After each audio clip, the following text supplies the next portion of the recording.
What is up, guys? Welcome back to Don't Quote Us Sports, where we talk shit about everything you love. It is Tuesday, November 25th. And Erb, I love the intro. I think you killed it. That might be your thing moving forward, honestly. We take 1 week off, and I completely forget how to record a podcast again. If that's our new intro, we can kiss any sponsorship goodbye right now. Wow. I thought I was starting to get good at this. I can't remember my intro anymore. Just sitting in the back going, line. Jesus. Bad. Not too bad. Well, for those not watching at home, you can't see too well, but on YouTube, I do have a Justin Jefferson signed jersey, newest addition to my office space. Wait a minute now. Hold on. Wait a minute now. You just wait a tit now. Where'd the Drake basketball go? I had to make... You've seen my office space at my house, and you know how small it is. I didn't feel like that picture was good enough of background for the podcast. So I had to... Oh, you're just trying to keep it fresh. Making some tweaks around here. Yeah, you went from back-to-back champion of the Missouri Valley, I mean, really a team of the decade, to one of the worst teams in the NFL right now. That tracks. We'll get into it. Let's hold off for now. Drake basketball just felt like their moment has passed at this point, and it was time to start giving some love to the day ones, you know? Don't you abandon ship now.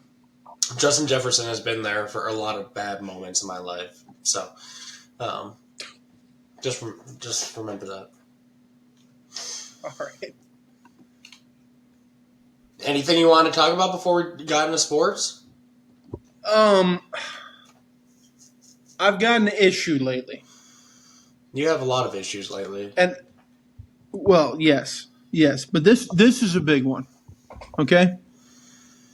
We are all capable adults, all right? We all pass driver's education. I will stop. I will stop you right there. We all know that is not factual.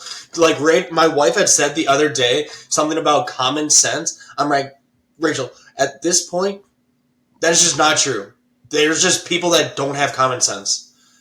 The fact that they are a living, breathing human being still at this point is shocking enough. And the crazy part is it's not an anomaly anymore. I feel like that's the general public. But I want to talk about driving, okay? In order to get a license, you had to take a test. You had to understand somewhat of the rules of the road. Why, especially in the Midwest, do we continually have to deal with people going 5 under on the highway or the freeway in the left lane? It's called camp in the left lane. It's miserable. Passage. It's a rite of passage. It's miserable.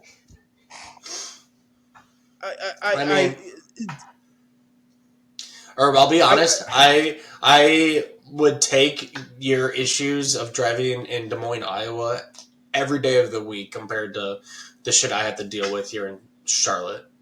We were literally driving. Don't talk to me. Don't talk to me about. I just big city you. I just big city you right there. Los Angeles. Los Angeles. We're talking a decade ago, buddy. Get over it. Move on. That felt mean. That felt mean. I'm sorry.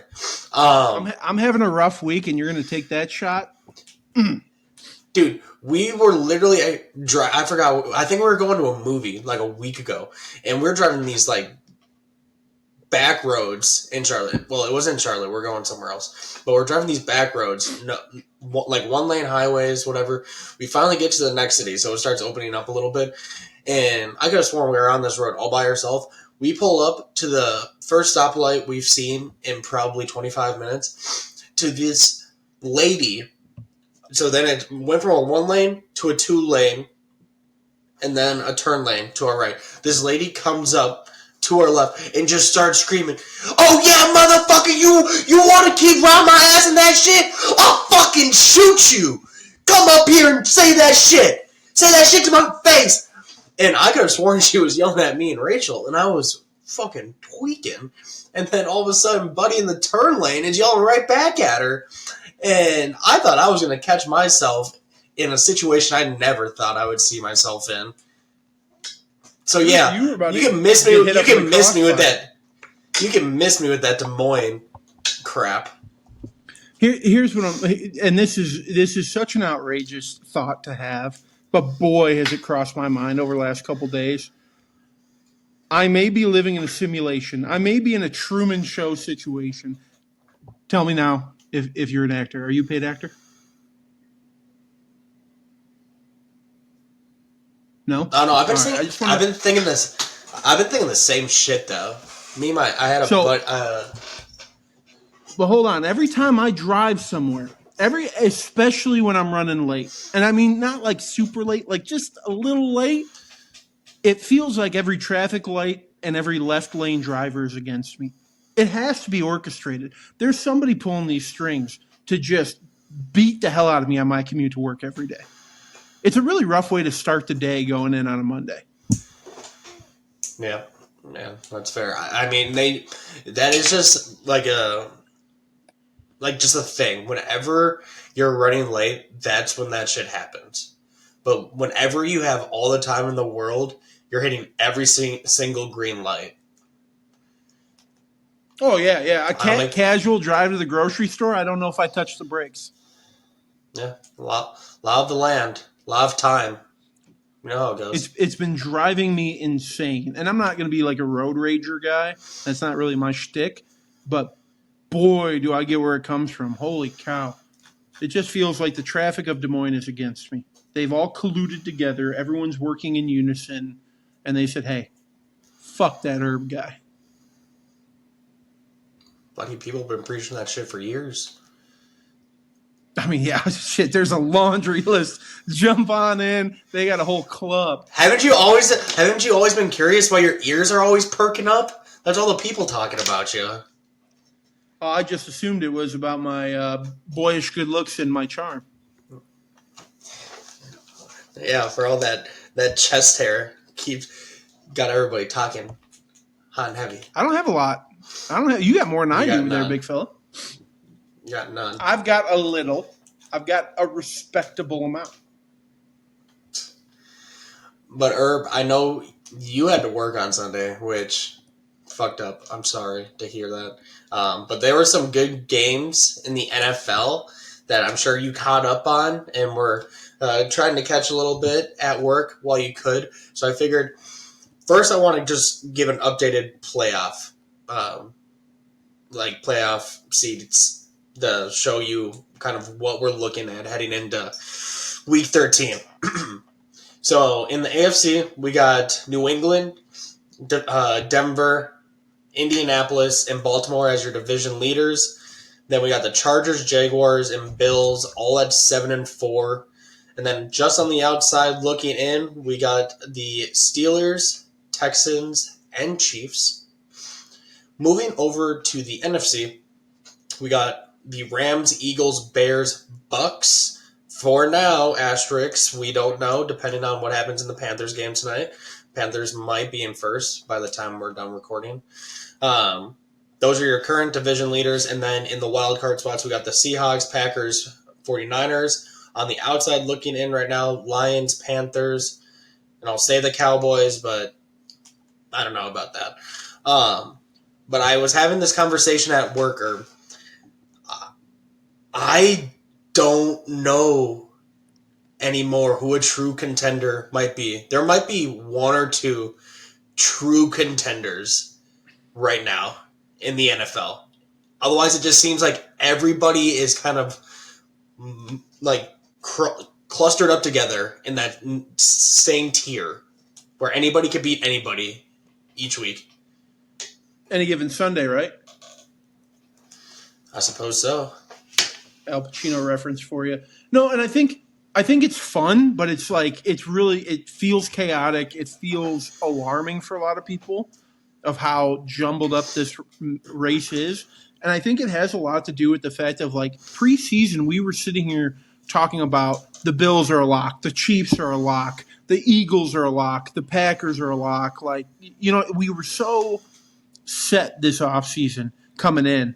And then for it to just completely blow up in our faces, week 3, 4, and it's anybody's game. It's fun, but I think that's where that little bit of like, what's happening here?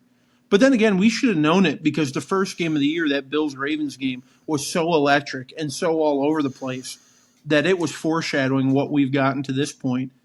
And to be honest with you, it's awesome. I'm jazzed. I mean, the Niners are still in this thing. The Niners, who have been playing Mac Jones for the last 7 weeks. Hey, you could be talking about QB1 for the Minnesota Vikings next year. We're going to talk about that. But back to my original question.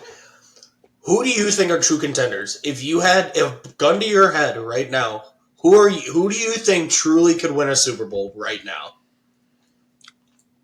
I'm going to give you one from each. Okay? Okay.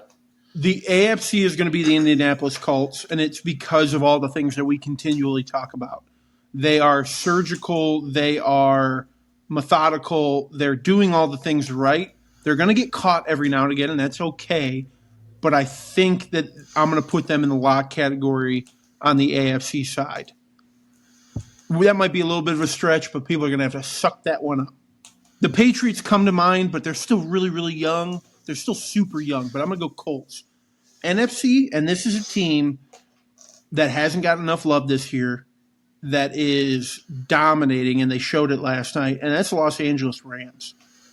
What Matt Stafford is continuing to do is insane. That defense with their youth and speed is electric to watch.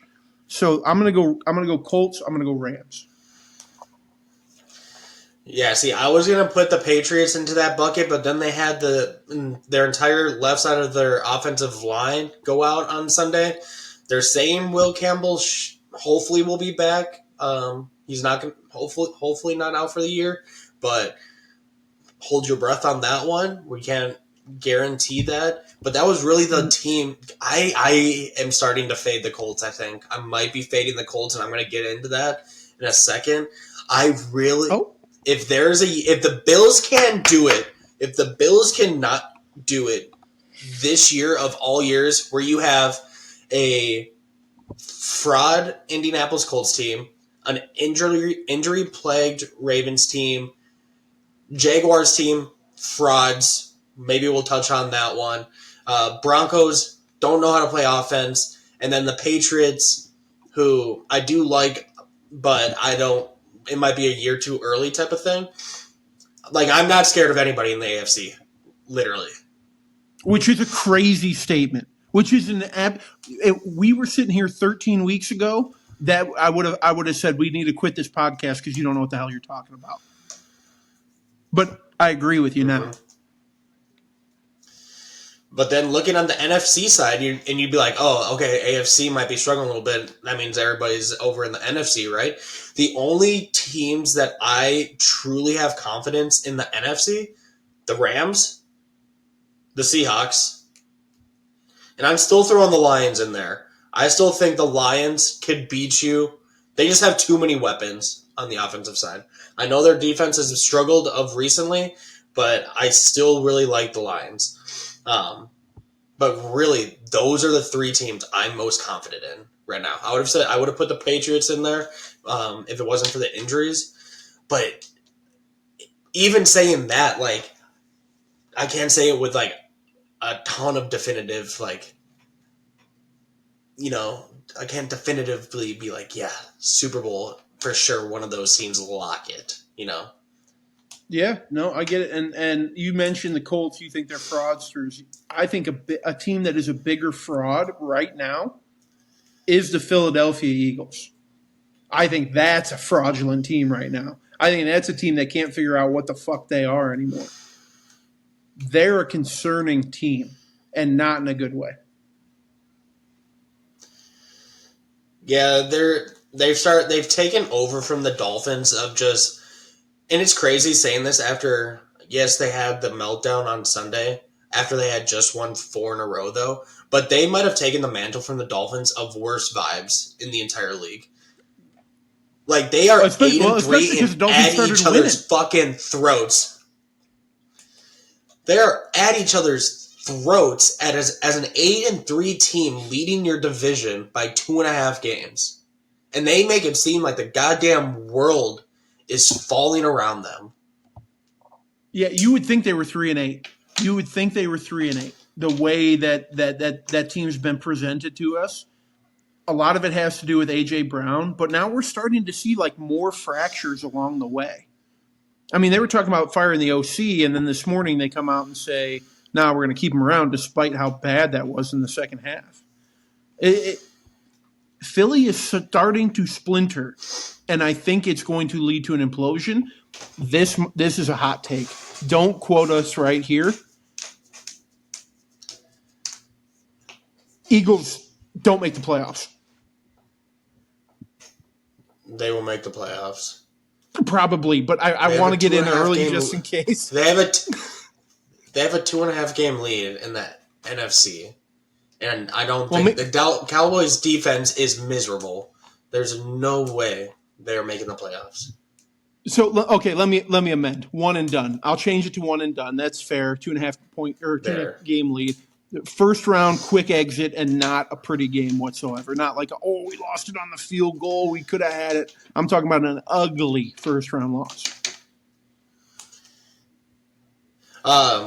Did you catch? I'm assuming you did. AJ's press conference leading up to this week, where they were talking about how do you feel about like fans saying that you're not playing as well as you were last year, or like talking bad about like his performance. And he said, "Well, I guess you could say the same thing about Saquon or something like that." Yeah. Did you take that as him throwing shade at Saquon, or because it was like a valid point? Like you can't get down my throat if Saquon's literally having the same struggles, right? Like he had one of the best seasons by a running back ever. Do you think he had said that with the intent of throwing shade at Saquon, or if he truly just like that's how he felt? I don't think it was shade, because I don't think AJ Brown is he's a guy to complain about the coaching, about the ownership. I don't think he's the type of cat to and Jalen Hurts guys. Well, except Jalen Hurts. That is, but what wide receiver hasn't complained about his quarterback at one point in time? Like that is a natural. I mean, at least when other Devo receivers go and yell at their quarterbacks, they don't get some philosophical return, as a counter argument to them. Hey, I mean, maybe I know shit might be tough right now, but this is the stuff that we need to become true champions. No, you need to win football games to go win true championships, all right?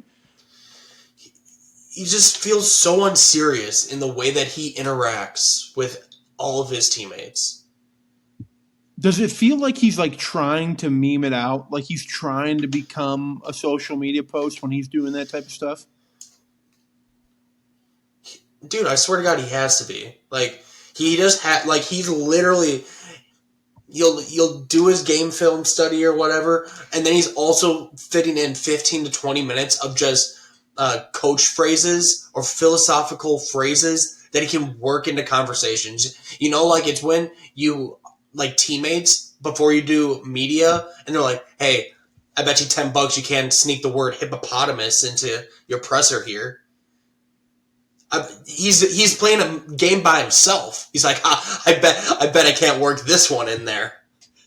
No, he's just building a brand. Okay, this is his brand. Oh, God, it feels like Russell Wilson with the Broncos. Let's ride and all that bullshit. It's towing that line for sure. It's gonna be. It might have passed the line already, to be honest with you. Because, he would for sure just go up into the meeting and be like, the strength of the team is each individual member. The strength of each member is the team.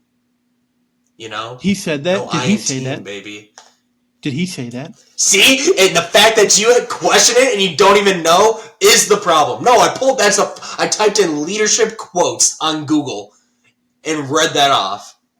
That sounded like oh God, what is the movie? What can I think of? Nacho Libre. That sounded like Nacho Libre. And within the pants you will find a man, and inside of the man you will find his nucleus. That's what that sounded like. Like, Jalen's going in there after shitting that game down his leg and being like, leadership is not about being in charge. It's about taking care of those in your charge. And we didn't do that today, fellas. When you really look at leadership, it's not about leading the ship, it's about shipping the lead.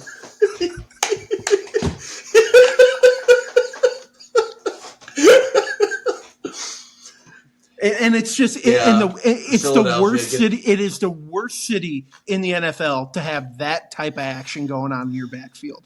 Like, it is the most unforgiving, blue collar, nitty gritty. Shut the fuck up and play football city. And then you've got this guy out there talking about when the moon rises, the sun's got to set.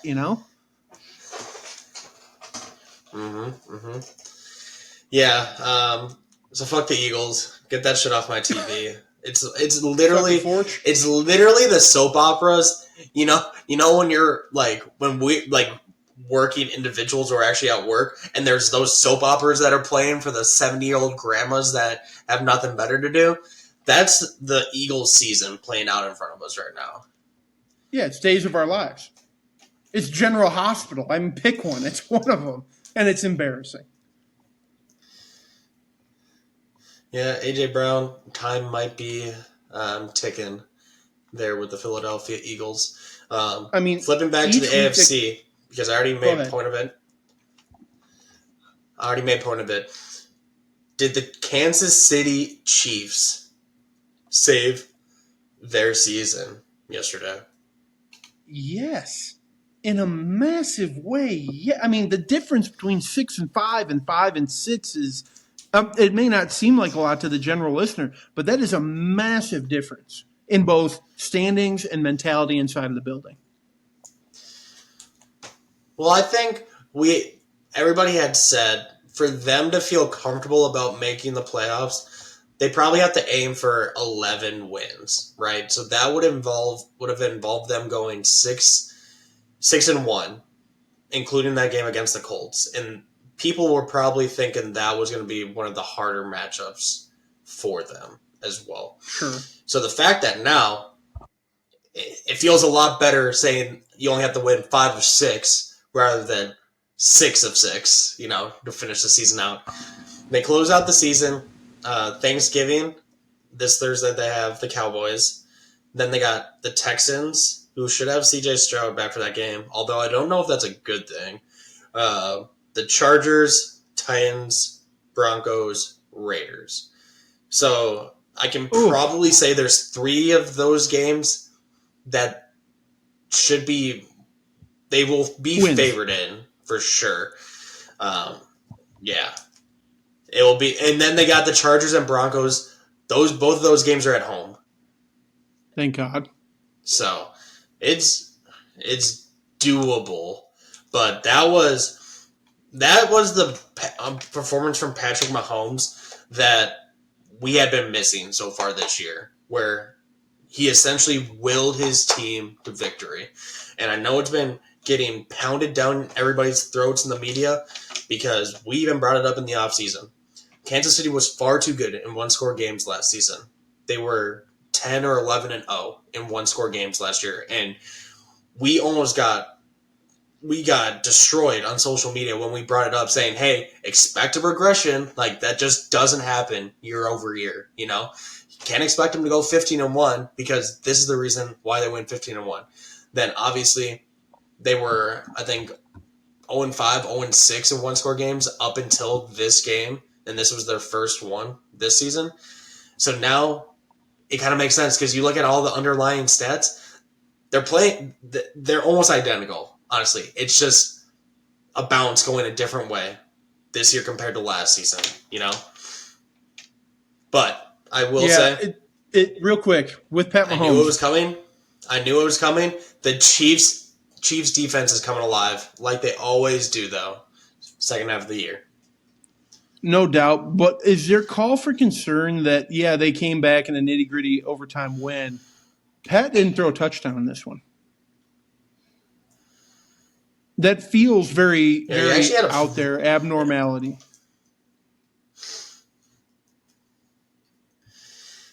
Yeah, this was an all hands on deck type of game, to be honest with you. Really not a game that they should have won. They left a lot of points out there on the field. Um, but the fact, I would argue this is one of the few games this season where they actually had a running game that they could rely upon. And I don't know if that was by choice or what, but they were trying to run Kareem Hunt's ass into the ground during this game. I don't think anybody had Kareem Hunt getting 30 plus carries in an NFL game in the 2025 season on their bingo card. Dude, not at his age. Not at his age at all. I don't care how old he is. I could have said this for the past 6 seasons, and I don't think it would have applied to Kareem Hunt. Fair, very fair. Yeah, the Chiefs are just they just seemingly always find a way to win. We both know they're going to sneak in the playoffs. We know they are. That schedule though, even though it is at home, they could easily drop one, if not both, against the Broncos and Chargers. I don't think they are, but they easily could. Which would be, I tell you what, if you're going to that Chargers game and you have to win it, and if you lose, you're out, and you lose that at Arrowhead, that would be the biggest deflated balloon that we'd ever seen. Mm-hmm. Flipping over to the Colts side, this is your reminder. I already said that they're frauds. This is a reminder that their 8 wins have come against the Dolphins, the Broncos by 1 at home, the Titans, Raiders, Cardinals, Chargers, Titans, Falcons. Their losses are to the Rams, Steelers, Chiefs. So the 3 of the 4 best teams that they've played this year, they've lost to. Just saying. No, and I get where you're coming from with that. I think this is a team that's going to figure out how to beat good teams and beat them late. I really do. I think they're well coached. I think Daniel Jones is a leader that they've been dying for. Not that JT isn't, but dude, as long as you keep JT rolling, get him his touches and his momentum, they're going to find ways to beat these teams. So that's why I keep them at a lock, and it's just because of their ability to maintain a status quo and just keep this thing moving forward. You didn't even let me read the remaining schedule for them, because that might change your tune real quick. All right, hit me. Let's see what we got. So, okay, first, for background, the standings in the AFC South, Indianapolis is 8-3 now, Jacksonville is 7-4, Houston 6-5. They're all clustered right there. Indianapolis still has games at home against Houston, at Jacksonville, at Seattle, at home against the 49ers, at home against the Jaguars, at Houston. They still have to play both the Texans and the Jaguars twice. And then, oh, by the way, in between those very key divisional matchups, we're just going to go have you play 2 of the best teams in the NFC, in the 49ers and the Seahawks. That Seahawks game is going to be a lot of fun. That Seahawks game is going to be real interesting. I think, this is what's going to happen is these 2 teams are going to continue on the path that they're on. They're going to meet, and this is going to be an apex of massive playoff implication in a non-division or non-conference game. Ooh, I can't wait to watch that game. Call your shot right now. Who's winning the AFC South? And why? I'll go first because I know it's not going to be the Colts. I'm going sneaky. Give me the Texans. That defense is so goddamn good. I think that is the defense that can win you these key divisional games at the end of the season. but my concern is that they have played better without Stroud. And Davis Mills struggled on a lot of those throws in that ball game this weekend. He just did, plain and simple. I wonder if they have an obligation to play Stroud. Obviously, you're not going to put Davis over CJ if they're both healthy. You're just not going to do it. So I wonder if he comes in and all of a sudden we see the regression. What do the Texans do then? Do you put Davis back in there? You can't. I mean, you can't. Can you? I know there's a lot of recency bias going on right now in the fact that Davis Mills did come in and win 3 games. CJ Stroud has played better than Davis Mills. It just didn't show up in the win-loss columns. All of his stats are better than Davis Mills. Every single one. I would hope so. Yeah, I hope that that CJ Stroud has better stats than Davis Mills. If it were the other way around, I would be very concerned, and that the Texans would have a horrible decision to make. Like that's not a good problem to have. It's a bad problem to have. Yeah, no, without a doubt. I'm just saying once CJ Stroud comes in, there's not going to be a question of like having him look over his shoulders that Davis Mills is going to come in and take over for him at any given point. You know what I mean? Unless he gets injured again. Yeah, and I don't think that it's going to happen, but if they drop 2 in a row, like what if Houston drops 2 more under CJ Stroud, those are real conversations that you have to start having. Yeah. Without a doubt. But you asked me my AFC pick. I'm sticking with the Colts, and I'm going to make the claim that of the 4 divisional games they have left against Houston twice and Jaguars twice, if they drop 1, that would be pretty on par, if not win all 4 of them. I'm going to make that claim right now. They're going 3-1 against those 2 teams. Right. But then, okay, so this is what I want to talk about. I need to find the actual stat because I had forgotten, not forgotten, because I had teased Will Anderson as Defensive Player of the Year at the beginning of the year, but then it had popped up on my feed again recently of what the Texans gave up, if we remember. Because if we go back a couple seasons, if we remember correctly, Bryce Young goes number 1, CJ Stroud goes number 2, like everybody expected. But then all of a sudden, we see Houston's name pop up on the ticker again to pick at 3. Because they had gone and traded with the Arizona Cardinals to go get the number 3 pick that turned into Will Anderson. Can I revisit this draft with you, this trade with you real fast?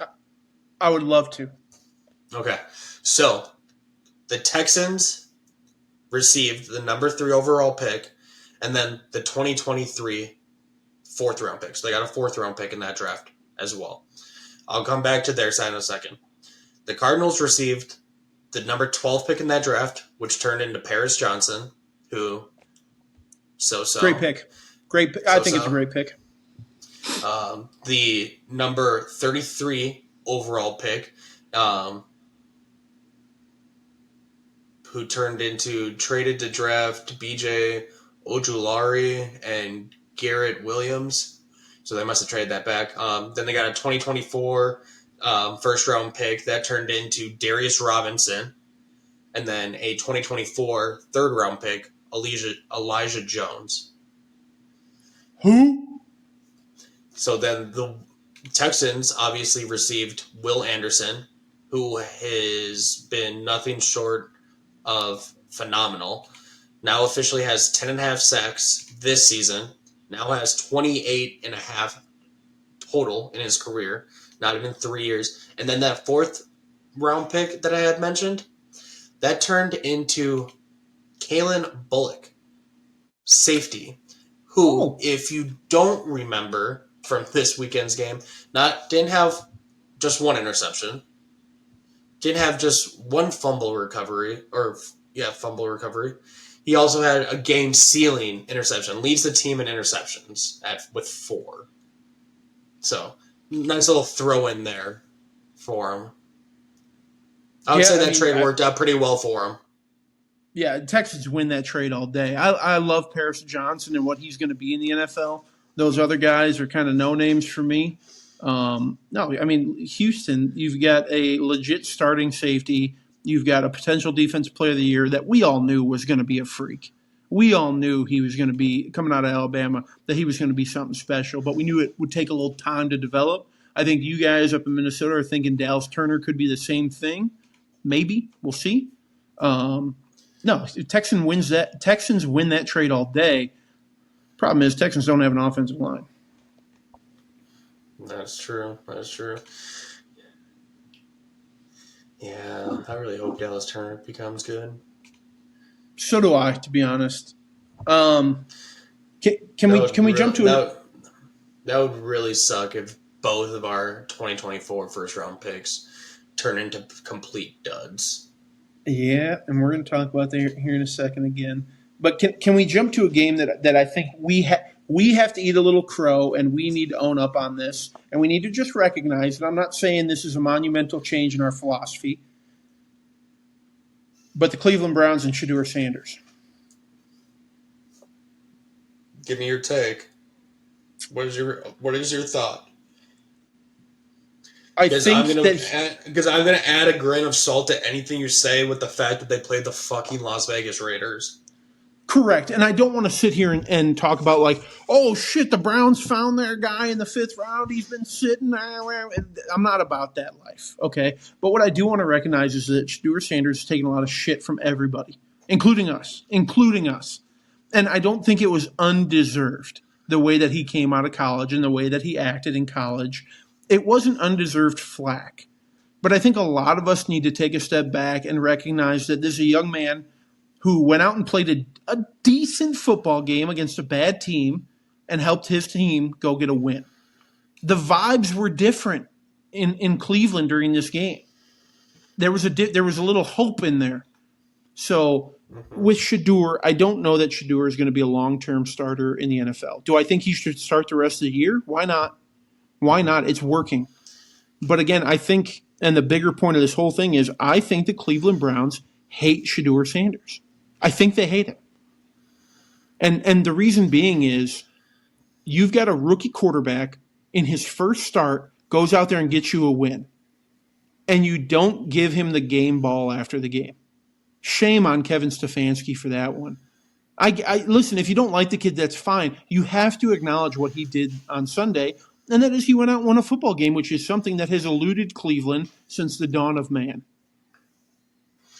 Yeah, you gotta give credit where credit's due. He's the 42nd quarterback to start for Cleveland since they returned in 1999, and he broke the streak, a 17-game losing streak, by Cleveland quarterbacks making their first start.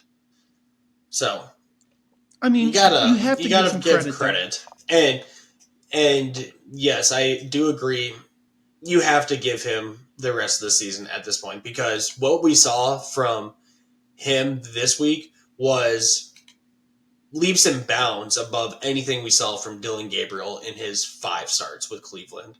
Like, he could barely pass the ball downfield. It was all at the line of scrimmage, maybe 5 yards beyond, and that's it.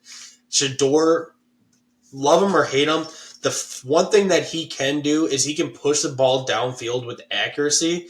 The big concern with him is when he tries doing too much and he starts holding the ball on too long and he just takes stupid sacks is one of the big things, right? And he only took 1 sack this game. I thought Max Crosby might give him a little bit run for his money, but no, a week of practice did him well. I thought he looked extremely serviceable out there. But I do need to talk about Jerry Jeudy, though. Did you see that play? Which one are you referencing? Because there were 3 plays I saw from Jerry Jeudy where I was like, what are we doing? No, there's only one key one. So he had 1 big catch for 39 yards. Then he's maybe at like the 25, 30 yard line or something. And he just like stops running. Like, I don't know if he, like, his brain just lagged or whatever and failed to realize that there are NFL players, like, running behind him, trying to tackle They're coming him. to get you. And he just, like, stopped and, like, skipped in the air for a second, and the dude just comes out and whacks the ball from behind, straight out of his arm. So it's not even that he looked just lackadaisical out there.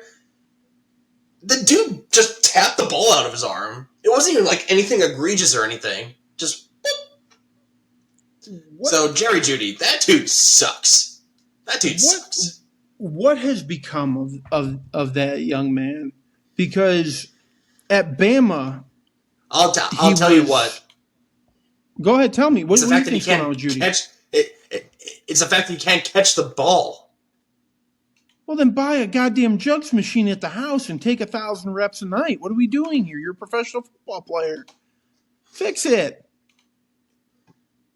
No, can't fix bad. I remember how electric he was at Bama and how much hope and promise there was in Denver. And then in Denver, his rookie year, we saw flashes of like, holy shit, this kid might be legit.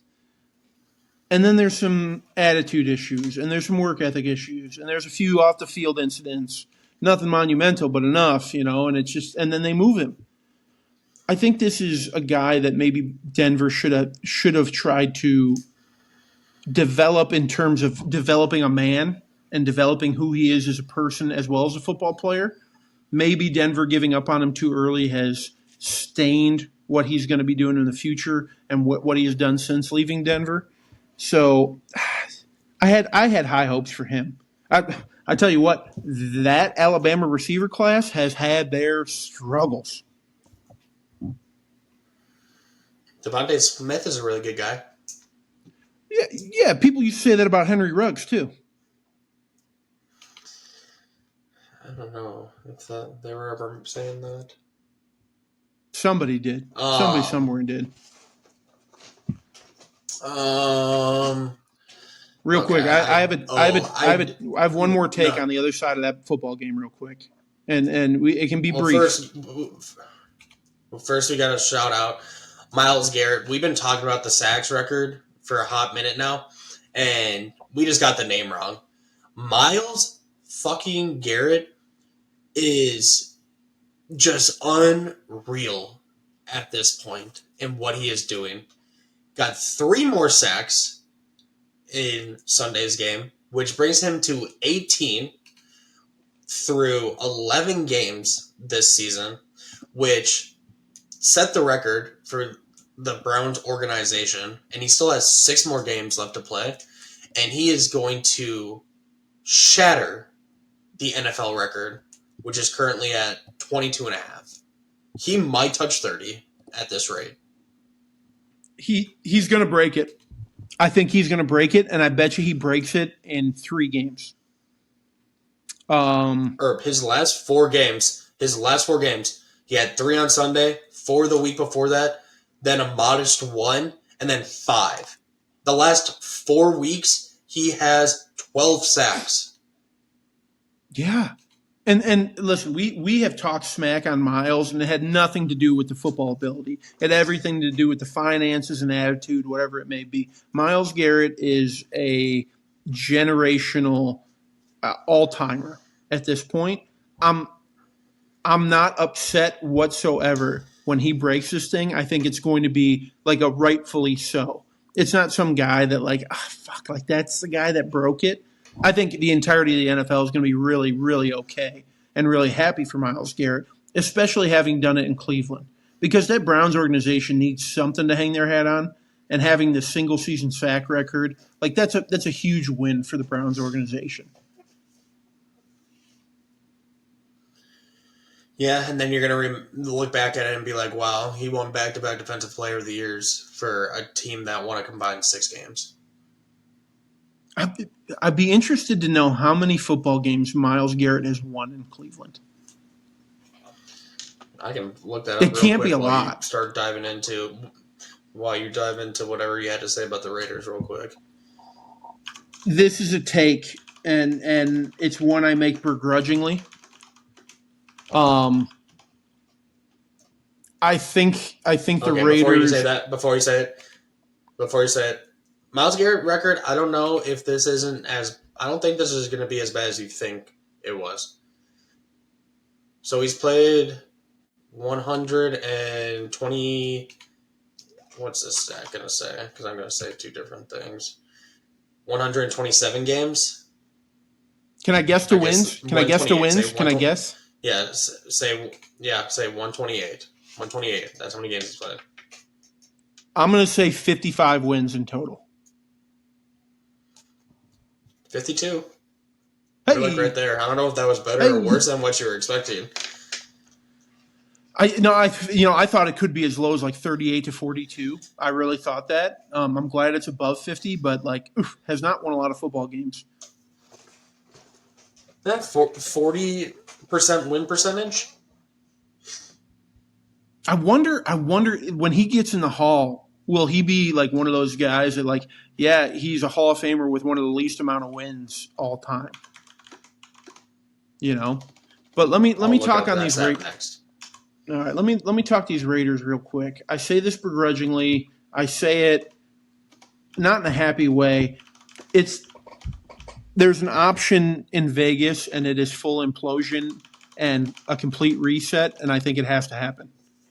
I think it absolutely has to happen. Mm-hmm. I think, and I'm talking, unfortunately, head coach, which you haven't been a fan of Pete Carroll in this situation at all. I was wrong. I think you restart at head coach, GM, quarterback. I think really the only piece that you're locked in on is Genty and Trey Tucker and Bowers. Excuse me, and Bowers. Outside of that, everybody's movable. Everybody's a piece. Max, although they've talked about trading Max in the past. I think that is the smart choice and the necessary choice for the Vegas Raiders right now. I think let's not put off the inevitable because I don't think next year is going to get much better, especially if they don't add major pieces in free agency, not the draft, but they're going to have to go get vets. And I don't know that they're going to have the room or the interest for people to come play for them. So if I'm the Raiders fan, I'd almost be calling for a full control alt delete on this one. Can I take my victory lap now? Go ahead. I said it coming into this year. It made no goddamn sense for the Las Vegas Raiders to hire Pete Carroll. And then it has been nothing short of an unmitigated disaster. You hire Pete Carroll, you trade all those resources, and then sign Geno Smith to a fat contract. That has been a mistake and a half right there. You go and hire Chip Kelly to be your offensive coordinator, and on top of that, you make him the highest paid offensive coordinator. Yeah, reports today, he's out of there 11, 12 games later. So everything that they attempted to do in the offseason has backfired. And you didn't hire Pete Carroll to come in there to rebuild a team at 74 years old. There's no point of keeping him around. You already fired your offensive coordinator. We know the type of owner Mark Davis is. Just reset. You've already gotten it wrong how many times? Just we already know that this is a failed experiment. Just pull the plug and reset. Whatever that looks like. I don't know what that looks like, but you can't run it back with who's in the building right now. The only people in that building that you should be worried about are Ashton Genty, Brock Bowers, maybe Colton Miller when healthy, and Max Crosby. Those are the only 4 players. Everybody else, don't get comfortable. That's all I gotta say. Yeah. I mean, if they really want to do this right, and I don't know what draft position they're going to be in, but they're going to trade up to 1 with probably the Titans. Shout out Titans, hanging on to that number 1 again, baby, hanging on for dear life to that thing. They're going to draft their quarterback. They are going to hire their coach and GM, and it's going to take some time, but that is the move to make. And it's it's so unfortunate because they should be one of the most fun teams in the NFL, playing in Vegas, playing in a new stadium. They're the Raiders, for God's sakes. They're one of the more storied franchises in the NFL. and here we sit with an abysmal product on the field. It's tough. It's a tough L to take. Titans are right there with them, so I can empathize, or sympathize rather. So Raiders, I had high hopes for him. I really did. I thought Pete Carroll was the answer. One last thing from this game. Are we in agreement that the Cleveland Browns should not be aware to wear white helmets? Because that pissed me off on Sunday. White helmets with white jerseys really burnt me. I like the look, but it feels weird that it's the Browns. I can get behind white on white and some of these, like the Packers' white helmets, I can really vibe with those Ice Storm uniforms. They are the Cleveland Browns, and their logo is a orange helmet. You can't go out with a white helmet. Hey, they had the orange stripe up the middle. Dude, come on. That's a really taking creative fair liberties point. To an extra step. Your fucking logo is an orange helmet. It's not a white helmet. It's an orange helmet. Unless you look at their alternate, whatever that elf or troll or whatever that thing is that they have. Do we know what that is? Is it an elf? One of my favorite. I call him an elf. He might probably not an elf, but he's going to be an elf. So I had done research on your question of Hall of Famers with the least amount of wins, and obviously we're in the right city. We just got the wrong guy. You want to take another stab at who it is? Is it recent? No, it can't be recent. Who the fuck have they? You probably love this guy. You probably love this guy. It's Joe. It's Joe. Yeah. How many wins did Joe have over 15 seasons? With 11 years. 11 years. Okay. Finished it with a career of. I'm just gonna hit you with a bunch of stats, so just hold with me for a second, okay? Because it's just gonna keep getting worse. Finished his career 48 and 128. He never was 1-0 in his career. He spent 20 weeks above 500 as a pro, 10 of which came in his first season. And then Thomas Brown's team was winless for one 50-week stretch of his career. His teams had starts of 0-3 or worse in 6 of his 11 seasons and had years that began 0-4, 0-5, 0-14, and most recently 0-16. Only once since 2008 did Thomas have a winning record beyond the halfway point of October. The last time his team had a winning record at all was Week 14 of 2014. Cleveland's last 2 seasons that he played, they went 1-31. The Browns are the only franchise to win fewer than 2 games in a season on multiple occasions, let alone back-to-back years. He was on those teams. In his final 43 games, he went 2-41. His career ends with this team on the worst 53-game stretch in NFL history, and the worst 52-game stretch, 51-game stretch, so on and so forth. So yeah, that was Joe Thomas in Cleveland. Think about this. Joe Thomas is wildly regarded as one of the best left tackles to ever play the game of football. And he's got 40 wins. and oh my God, and you never heard a peep out of him. You never heard a fucking word out of Joe about how shit the team was. Because Joe showed up, Joe was the captain, Joe did his fucking job. Yeah. So just always remember, it could be worse. Could be worse. Could be worse, I guess. But hey, so I'm guessing Myles Garrett's probably number 2 on that list then. No, there's some old school guys on there, but their stats weren't as cool as Joe Thomas's were. Fair enough. Okay, give me the background. Come on, lay into it. Let's get it over with. I'm ready. I'm mentally prepared. Say what you will. It's your boy too. We're in this together. Yep. He makes both of us look bad. He makes both of us look bad. We are once again in the bullshit injury to JJ McCarthy era. Once again, we're back.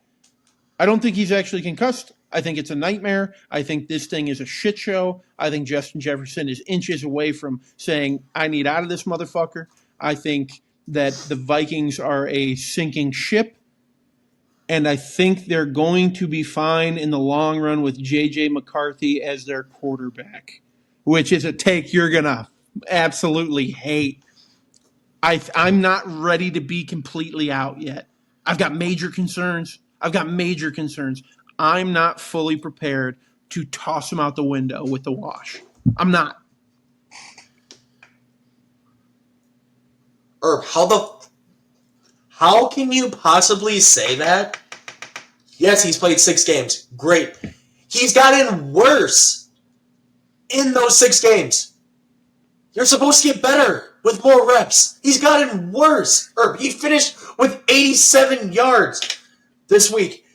I have dudes texting me just poor stats. JJ McCarthy now ranks 851 out of 852 in EPA per dropback among qualified passers since 2000. The only player below McCarthy?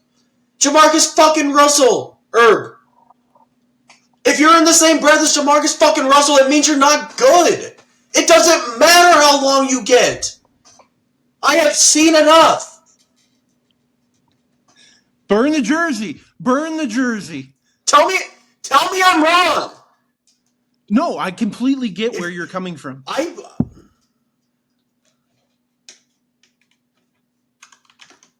Tell me. I completely get it. I get it. I get it. There's not even a way you can spin it.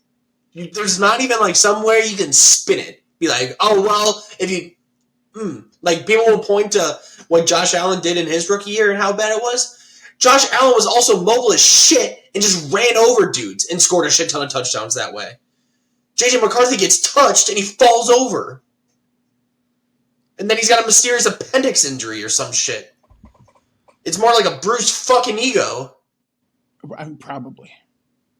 I completely, you are justified, especially as a fan, you are justified in your feeling, you're justified on being a selling. Like, we're out on this guy. I understand it.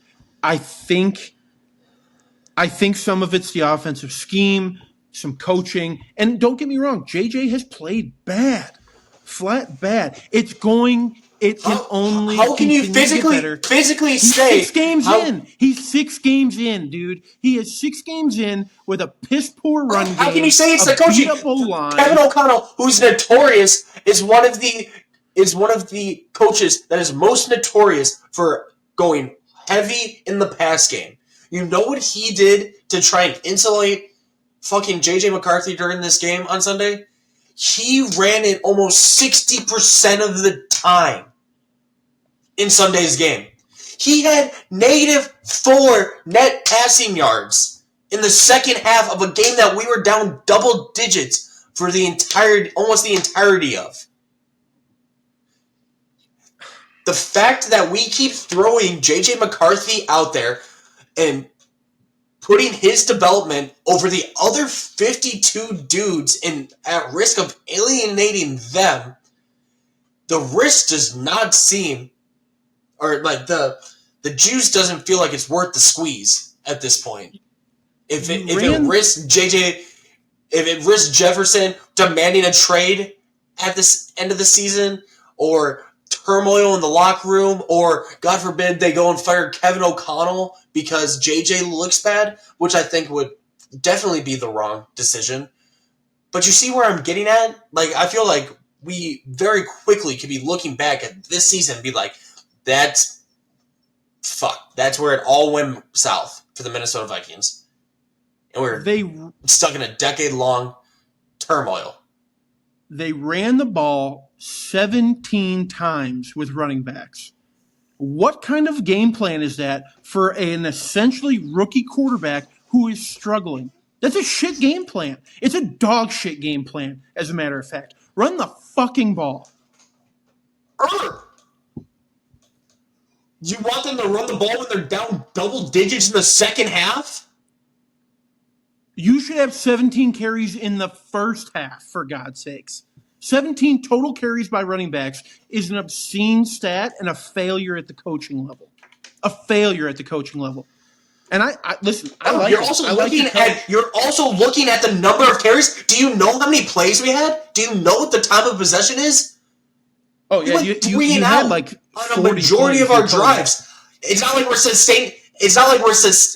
sustaining drives. So yeah. So why not that get more looks creative? Pretty good when you put it in the grand scheme of things. Why not get more creative? Why not? You can't get creative when you can't even run a basic offense. Because he tries throwing screens and can't fucking complete them. He literally tried throwing a wide receiver screen and it hit the back of the Packers defender. Erb. That did happen. That did happen. That did happen. Can't complete a simple pass. He's out there being TJ Hawkinson fucking torched in the flat for a 2-yard gain when Justin Jefferson comes wide open on an out route 15 yards down the field, but he can't throw to the fucking boundaries.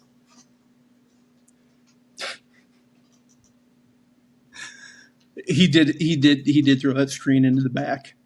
I'm just saying I'm not out, and I'm hopeful that the upcoming offseason, Justin Jefferson and JJ McCarthy move in together, and Jordan Addison comes over on the weekends, and Hawk stop by every now and again, and they fix this fucking problem. There is some talent there. I can't explain it. I can't explain why it has gone so bad. There is some talent there. I don't think it's elite quarterback in the NFL talent, but better than what we are currently seeing.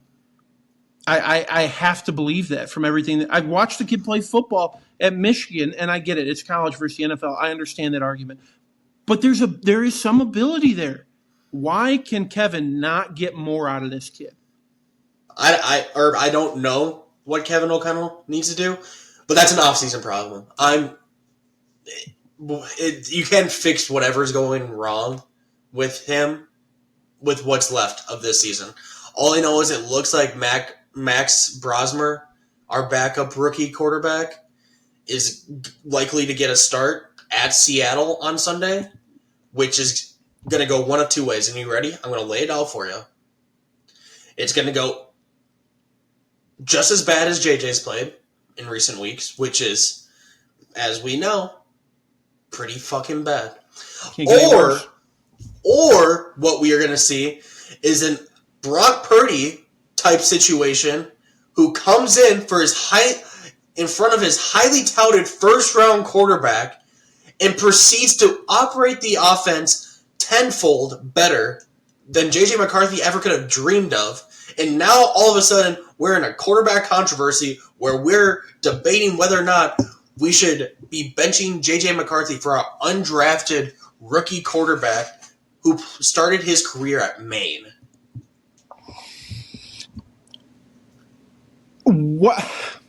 What happens if Max Brosmer comes in and just fucking hoops? Just balls. I'm petrified. I don't even know if I'd be excited at that point. I don't know how you could be. I think anger and frustration I can tell you predominant emotions. I can tell you how I could be. That means we actually had a fun game to watch. Or I haven't had fun watching a Vikings football game in a month and a half. I haven't had fun watching the Vikings play since they destroyed the Bengals with Jacob Browning throwing picks everywhere. In week 3. Yeah. Oof. So that's how I can get excited about it. I'm not out on JJ, but maybe I'm becoming Team Brosmer, huh? Let's get your Brosmer jersey and hope for the best. Stop.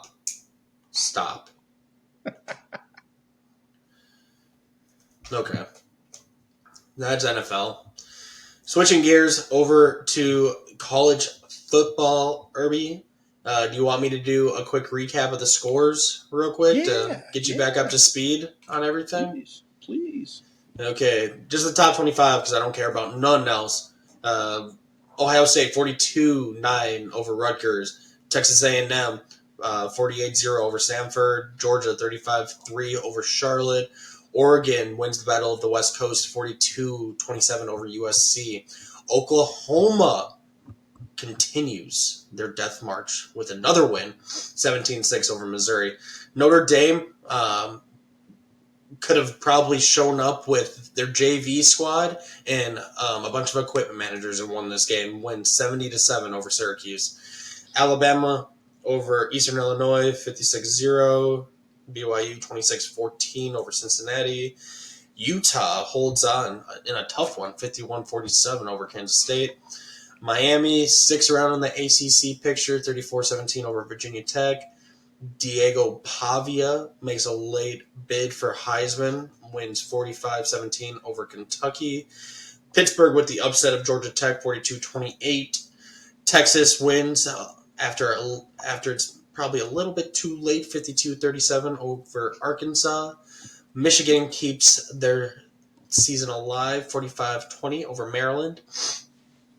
Tennessee wins a big rivalry game against Florida, 31-11. Wisconsin 27-10 over 21 Illinois. TCU 17, Houston 14. Erb, you're 2-2 in the last 2 weeks. American games, Tulane 37, Temple 13, and then Arizona State 42, Colorado 17 to round out the top 25.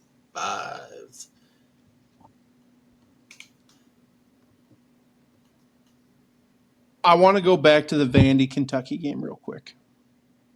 Okay, not exactly where I was expecting to go, but yeah. Correct, maybe. but you said that Diego Pavia decided he was going to go out there and ball out and show people that, hey, I should still be in Heisman contention. And I think these are the type of games you have to have late to get invited to New York. And this, again, we are still so wide open in this Heisman. I think Diego Pavia is going to get the invite. I think Diego Pavia, this game was incredible. Over 500 total yards, 6 touchdowns. Kentucky's not a terrible team. They're not a great SEC team, but they're not a god-awful team. The kid went out there and absolutely cut them up. He was 33 of 39? I mean, he is showing to NFL scouts why somebody needs to take a flyer on this kid next year. And it's because of games like this. I was wildly impressed with Pavia. Stop. I was. Why? Why? No, that's fine. You can be impressed with him. He is not going to be an NFL quarterback. But just get the thought out of your head. I'm not saying he's coming in and being some franchise quarterback. Somebody's going to take a flyer on him in a late round, and he'll make a little bit of noise in this thing, in the draft. No, he won't. He will stick around a practice squad for a couple years, and then if he really wants to have a career in professional football, goes up to Canada. He'd be I hope you are so wrong. I hope you are. He'd be an electric Canadian quarterback. Erb, we know these type of players. There's never been one that's had a successful NFL career. He's literally Johnny Manziel 2.0, and we know how well that went. What if he's Baker? Baker was not known for his legs. He was a much better passer than Diego Pavia could have ever dreamed to be. No, I won't disagree that Baker at OU was a better passer, but both gunslingers, both guys who just go out there and play football at a high level and win games. And they do whatever it takes to go win those because games. Because Baker can operate in a scheme. Diego Pavia is literally just playing football like you would at recess in elementary school. Or just run around in circles. We were sitting here saying the somebody same get open. shit about Lamar Jackson. We were saying the fucking same thing about Lamar. He's a wide receiver. Yeah, he's a Heisman and this and that. And now look at him. Multiple-time MVP, and he's a fucking freak. And he also had the physical traits. He's 6'3" and runs a 4.3 40. Diego Pavia is 5'11", and I guarantee he doesn't run a 4.3. No, he ain't that fast. Oh yeah, he is only 6 foot. He is shorter than I thought, but nonetheless, we were sitting here having these same conversations year in and year out. I want to buy into this kid. I want to buy into him in a big way. I'm not going to sit here and say he's going to be a starting quarterback in the NFL next year by any means, but I think this is a kid that is playing for his future, trying to win a Heisman, trying to get Vanderbilt into the playoffs. I love this kid, man. I don't know how anyone can hate on this guy. All I know is going back to your Heisman comment. This is gonna whoever wins it, and it's looking like it's gonna be Mendoza or Sayan. If I had to imagine, this is gonna be the most lackluster Heisman of our lifetime. No questions. Yeah. Last year I wasn't a big fan of Travis, but the fight between him and Genty is what made it a lot of fun. I don't think we have clear cuts, and that's why it feels lackluster, in my opinion. It just doesn't quite feel like we have any clue. And you're right, it is going to be Mendoza, let's be honest. If Indiana does what you say they're going to do and win the national championship, or even make it deep in the playoff, of course it's going to be Mendoza. But I think there's other guys in the rest of this league that are going to have something to say about it the last couple weeks here. I don't know. Just give it to Rodriguez, the linebacker from Texas Tech. If anybody, he's the most deserving. Please. Of Real anybody. Quick, seeing as we are talking Heisman here, can you explain to me the hype of Julian Sayin? He completes his passes. Oh, he does his job. Okay. No, very well. He was completing 80% last time I had checked. Or some shit like that. I get it, and his QBR is great. I think he's second or third in the country. But he's also the byproduct of I also just think Ohio State is that much better than everybody else. And you're throwing to Carnell Tate and Jeremiah Smith, who are two of the top 5, top 10 wide receivers in all of college football. Makes your life pretty fucking easy, if you ask me. Don't have to do a whole lot. Yeah, and I think Julian Sayin is that classic Ohio State quarterback who is just surrounded by talent. I mean, don't forget about Bo Jackson in the backfield. That kid's absolutely cutting it up. I don't think Sayin is as special. It's also hate week, so that's also playing into this for me. Go Blue. Yeah, the kid doesn't impress me like some of these other guys do. Dude, they're gonna hand him the Heisman Trophy, and I'm gonna be like, what did he do this year?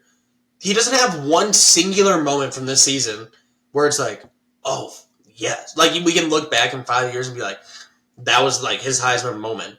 He has none. There is zero. Oh, what? He's hyper efficient. Sick. Does that win the Heisman? No, not even close. At least, and there's another. Marcel Reed is a confusing one for me, but he's had more electric moments and bigger moments and bigger games than Sayin has to this point. So at least I understand where that comes from. The Sayin thing, him being number 2 right now in the odds, is bewildering to me. I mean, I get it. Quarterback award going to one of the best teams, the best quarterback on one of the best teams. It's just frustrating because I don't know how deserved it truly is. You said, what has he done this season? Julian Sayin, if he wins the Heisman, it will be tarnished and shadowed by an 11-1 record in the regular season. You're getting a little bit ahead of yourself there, don't you think? Nope.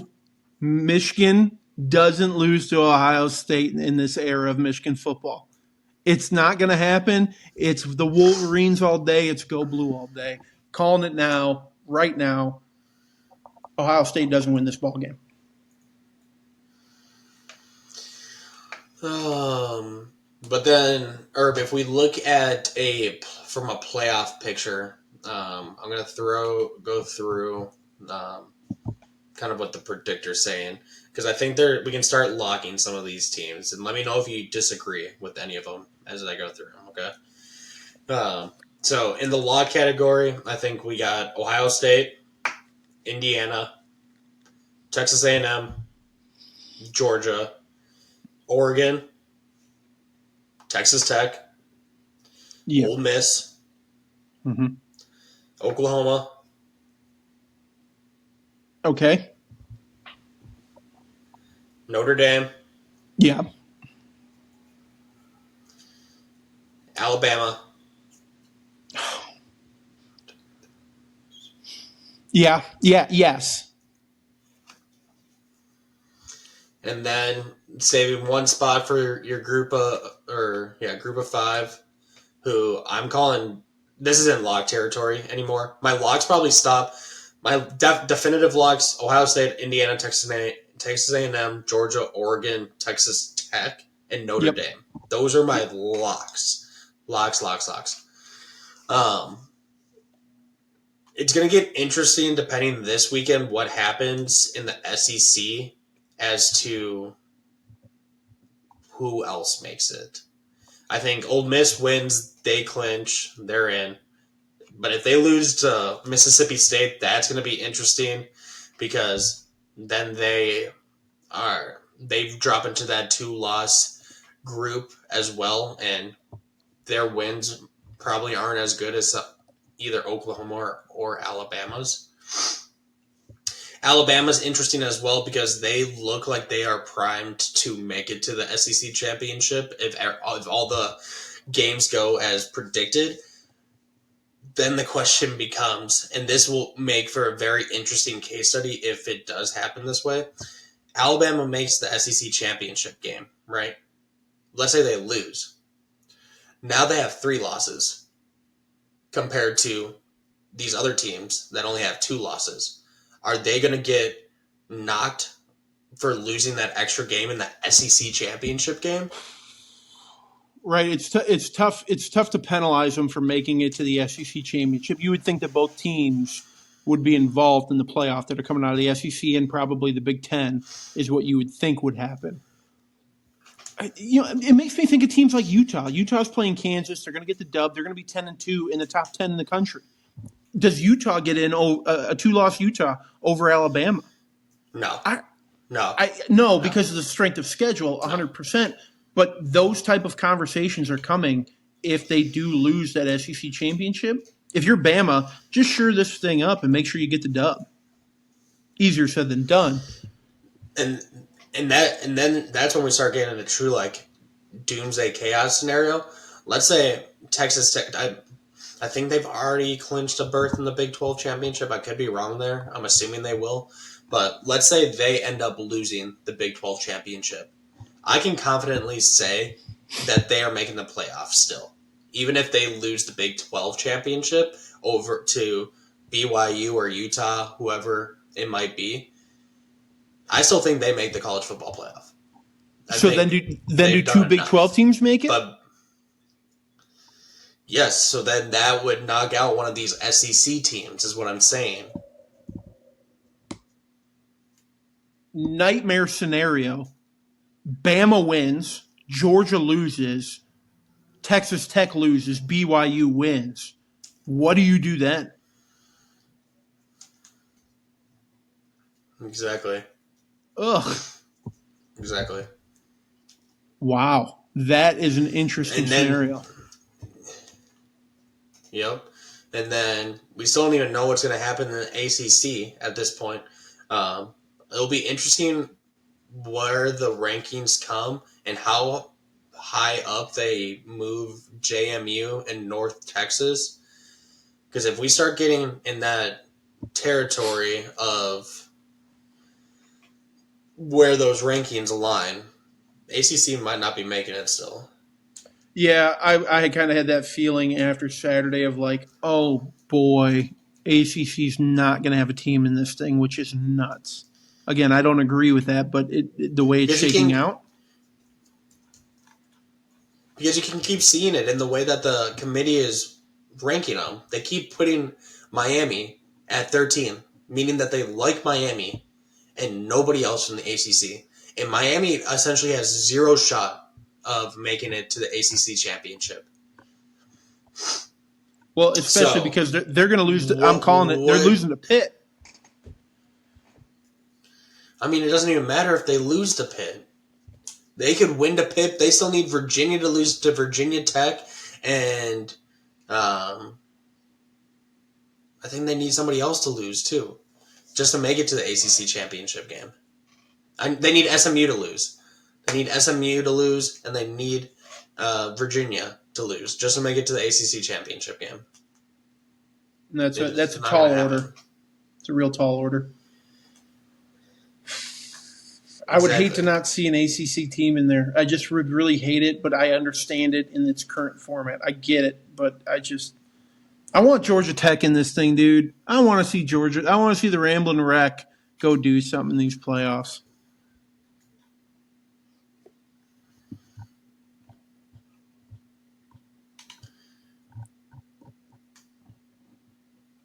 So if Texas wins championship game, they would have an 83% chance of making it to the college football playoff.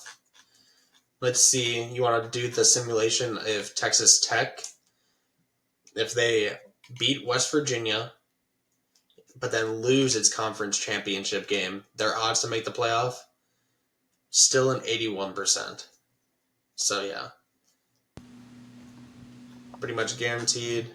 Any other scenarios you'd like me to try out here real quick? Ohio State's a lock, but if they lose to Michigan, which I'm calling obviously, and then lose in the Big Ten championship, what does that do to a team like Ohio State? Well, if they lose their game, I think Indiana and Oregon, or even Michigan still has a way to play in the Big Ten championship game. I forgot how, but I think if they lose, they don't make it. You're telling me that the team that's been number one in the country for 80% of the season and has been the clear-cut favorite to go back-to-back and win this thing, if they lose to Michigan and then lose to the Big Ten champion, they're out? No, I'm saying I don't think if they lose to Michigan, I don't think they can make the Big Ten championship game. They're still in the playoff regardless. Gotcha. With one L against Michigan. Okay.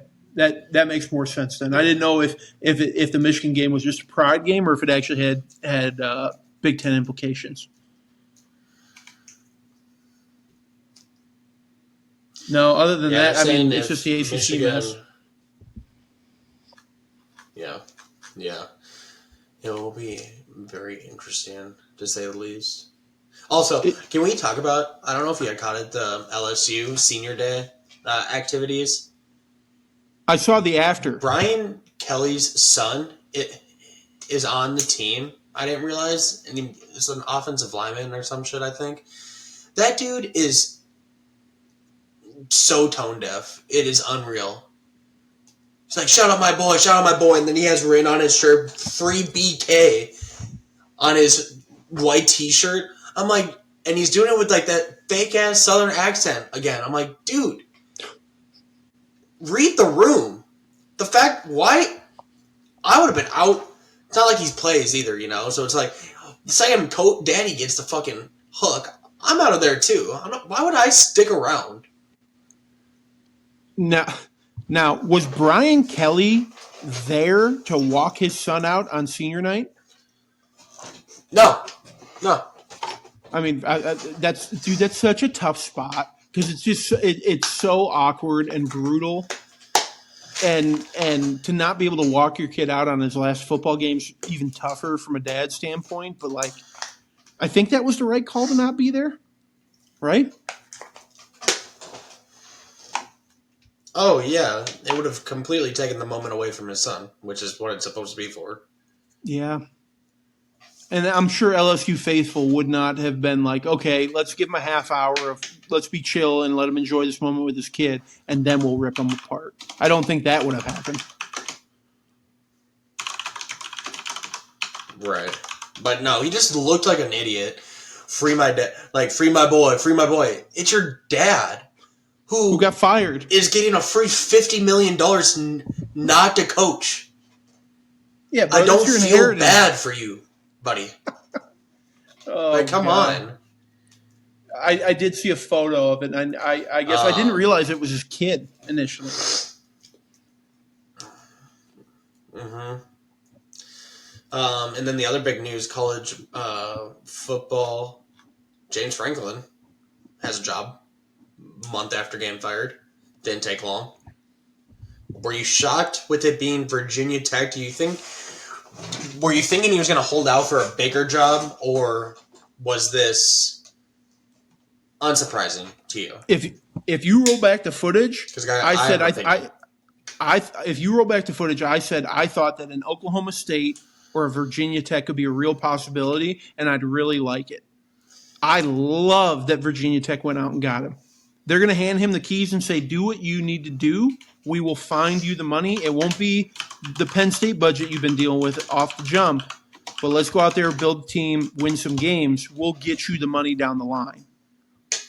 I think Virginia Tech fans should be excited about the prospects. I know a lot of them were holding out for Mike Vick. Mike Vick could very well be the Virginia Tech head coach down the road. He's still so young in his coaching career.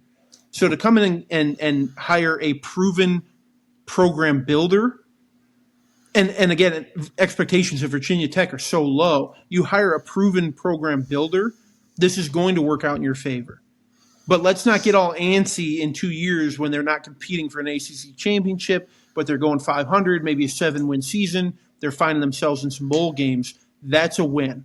5 years from now, if they're not competing for an ACC, then we've got a problem. Mm-hmm. And I'll be honest, this makes perfect sense from James Franklin perspective. One, you got a 5-year, almost $42 million contract, right? So we're talking almost $9 million a year. So you probably could have gotten a bigger bag, but you know where he's not going to get hounded by the media consistently? Blacksville, Virginia, in the ACC. You want to try that one more time? Fucking competing for championships. Blacksburg? Berg. What did I say? You hit him with a Blacksville. No, Blacksford, Virginia. And the thing is, he's going to have them competing for ACC championships immediately. He already... Penn State has already lost 19 or had 19 decommitments since Franklin got fired. And in his first week after getting the job at Penn State, he had 5 of those former commits in Blacksburg for that game. And on top of that, like you said, the resources that they are about to pour into that athletics program. $229 million over the span of that contract of his. Any other ACC school, I'm petrified right now. Yeah, and you'll never hear that James Franklin's players didn't love playing for him, because they did. They really, really did. They just couldn't win the big ones. We've talked about that. He is a player's coach. Like, he is there for his guys. He's a ride or die type coach. You're going to be able to recruit a lot of high school and a lot of good high school kids with that mentality. And so the fact that he's pulling Penn State recruits down there, Penn State should be worried. The ACC should be worried. And maybe one day, college football will be worried about the Hokies again.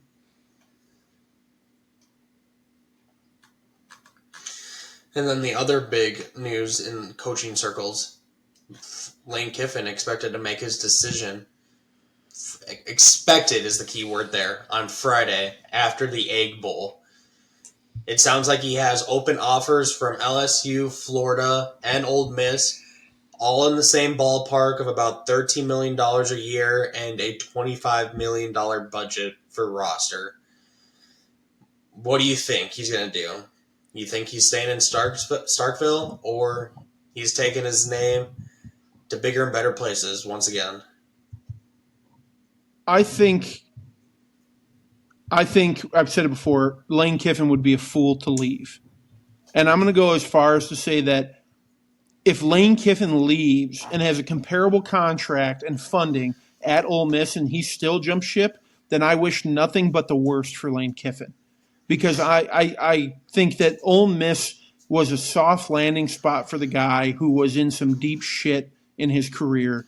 They welcomed him with open arms. They've allowed him to do what he wants to do. They said, we're going to get you money, dude. Don't worry about that. We're going to go out there and compete. You go coach a hell of a football team.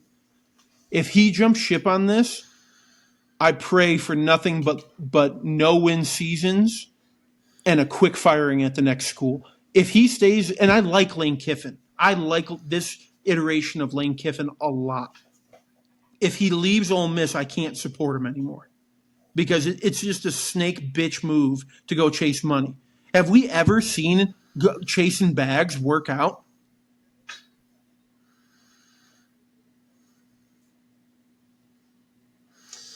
Not often, not frequently, no. No. So I think he stays. The smart move for the rest of his coaching career is to stay in Oxford, coach that team up. Let's go to the playoff. Let's go make some fucking noise.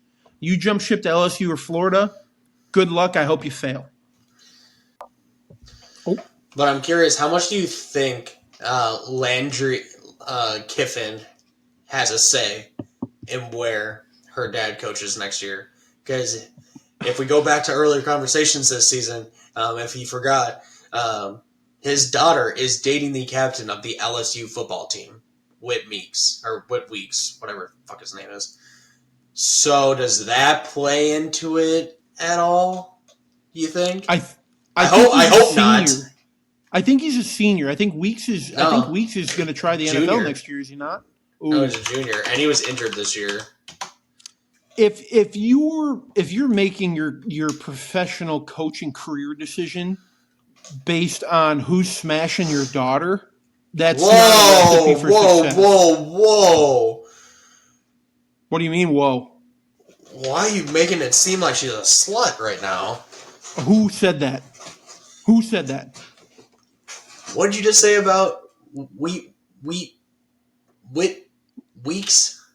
God, yeah, if who's piping his daughter? Piping his daughter? Are they not? They're college kids in the SEC. Way to assume. Good-looking kids. Way to assume. Brother, that is unreal. She drove 5.5 hours through the night to go see him. If they're not fucking, something illegal is happening there. They're drug running or gun running, okay? Don't tell me that Whit Weeks isn't engaging in relations with Lane Kiffin's daughter. It's happening. What I'm saying is that absolutely cannot be a factor in this decision. It cannot. Unbelievable. Talking about somebody's daughter like that on a podcast. Can't even defend herself. Invite her on. Let's have a chat. Unbelievable. I would be really sad, though, if he did leave Starkville. I feel like he just fits Ole Miss so well, you know? And I think he's thrived in this position where the lights aren't as bright as they could be compared to an LSU or Florida, where he kind of has his own little bubble to operate in down there. And it kind of seems like even if the wheels fall off, right? Which I don't think they will, but even if he has a couple seasons at 6-6, 7-5, 8-4, you know, they're not going to be screaming for his head because they love him there, you know, and they put up with all of his shit, which granted, he's gotten a lot better with over the years. Like, he's not like super like in the media and everything. Like, and if he is, it's for like funny things now, you know, not like super serious stuff.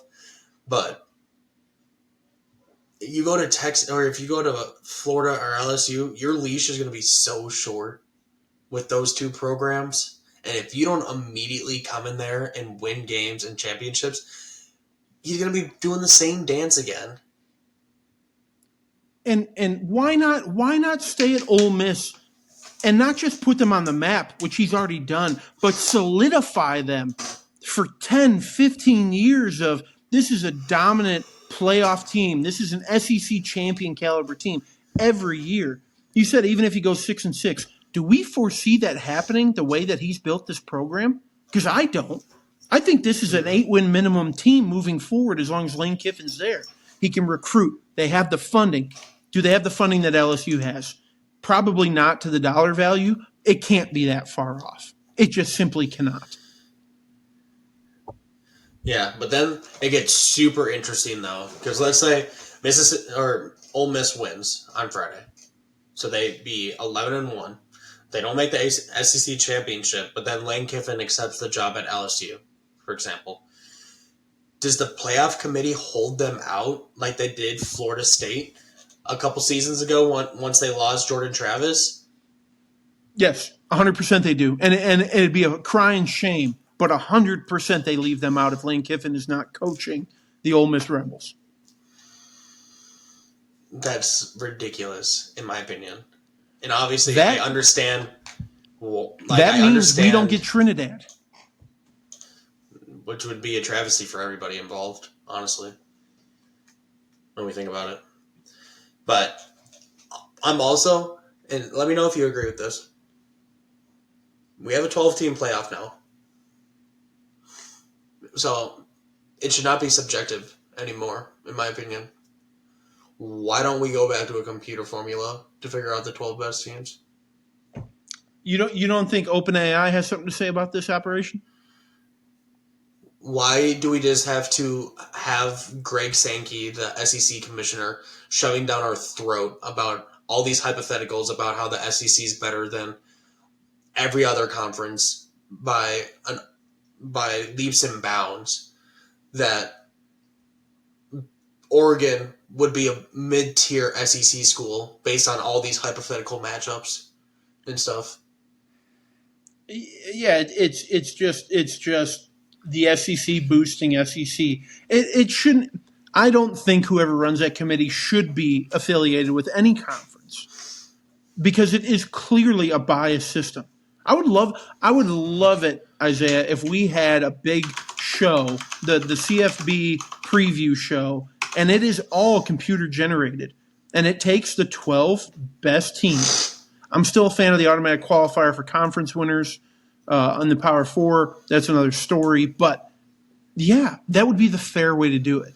But college football is anything but fair. It comes down to the dollar, baby. That's all it comes down to. And the SEC being fat and greedy, because that's all this is. Yeah.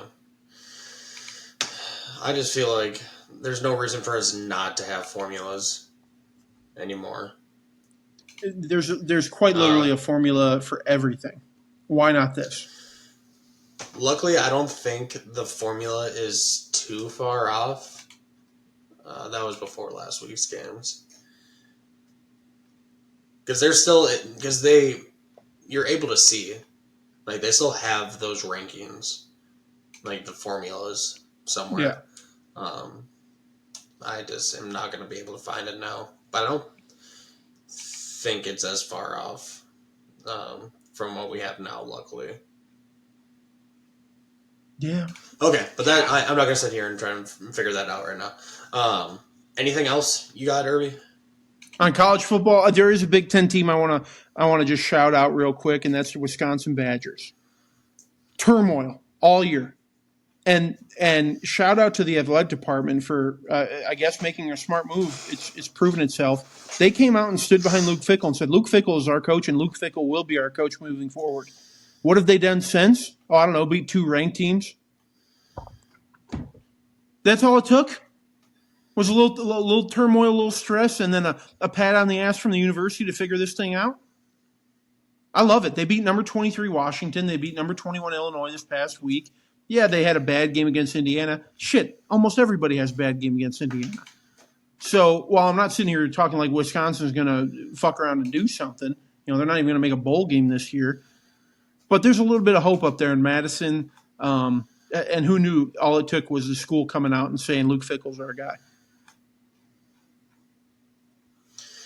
Yeah, I mean, you had to imagine they would regress back to the mean a little bit at some point. Like, they were playing some bad football. like some of the worst like Power 4 football I've seen in a minute. Like when they somehow beat Washington and their leading passer was their punter off a trick play, like was absurd. So yes, it is. If we're gonna shout out Wisconsin, you also have to shout out Penn State too, then, because from what their expectations were at the beginning of this year to then starting 0-6 in the Big Ten to then the past 2 weeks absolutely slaughtering both Michigan State and Nebraska. Shout out to them, because a lot of kids would have folded it in. Coaching staffs would have folded it in at that point. And now I don't think any of us saw it, but they're going to be playing for a bowl game this Saturday. So, and who do they have this Saturday? Rutgers. Hey, Penn State and the Lions, despite it all, go get you a bowl game. Go get you a bowl game this weekend. Yep. Well, that's all I got this week, Irby. You got any shout-outs?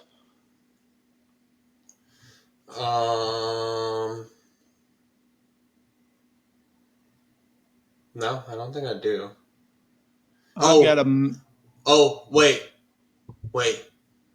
Wait. I do want to shout out one thing. Because I watched this right before we started recording. Shout out Iowa State. Big W over number 14 St. John's at the Players Era Festival. Feast week is officially upon us. Big W for them. So I did want to shout that out. Yeah, I've got them marked as a Sweet 16 or Elite 8 team this year. I'm excited to see what they can do. My shout out stays in the great state of Iowa. It goes to our alma mater. Shout out to the fucking Drake Bulldogs. We went back to back conference championships. Head coach leaves. We have 4 or 5 transfers, starters leaving. See ya. What's Coach Woodley do? He just comes in and retools. They got a freshman running back who ran for over 200 yards, just smacking dudes in the mouth. They found themselves in the playoffs once again, playing a familiar foe in South Dakota, who they played in week 3 this year, lost 42-21. This will be a different game. This is going to be a competitive game. And boy, is there a little piece of me says Drake might pull this thing off and get the first playoff win. They lose by 17 plus. Sorry. I'm hoping not. Why don't you show a little respect to the school that you poured yourself into? Because you're the only football player that was nice to me when I went to that university. Well, listen, we get it. You got picked on, all right? I won't get into it on the pod. Fair enough. Shout out Dogs, baby. Yep. Okay. That's all we got. Thanks for listening to... Happy Thanksgiving. What? Happy Thanksgiving. I'm thankful for you, Herb. Okay, can I do the outro now? Yes. That's another episode of Don't Go to Sports. Thanks for giving us a listen. Make sure to leave a like, comment, subscribe, follow. Tell somebody you know to give us a listen. Tell somebody you're thankful for them this weekend.